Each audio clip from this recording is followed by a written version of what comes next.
So, legal maxims. O yan, pinapakita ko na yung sulat ko, di ba? Legal maxims is yung example yung kabablang natin kahapon, yung ex parte, yung stricto sensu, yan. Yan yung sa contract law, to name a few.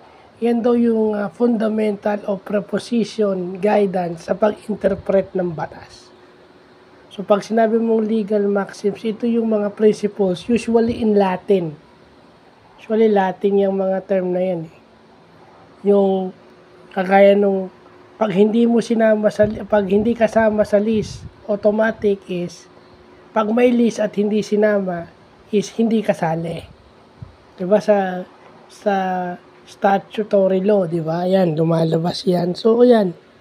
Inano lang natin yan kasi nababanggit ko yung maxims tapos hindi ko pa binablog kung ano yan.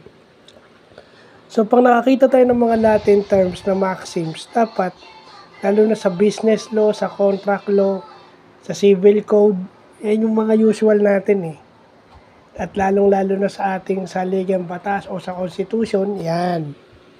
Yan yung ating dapat tinatandaan. So, yun lang po.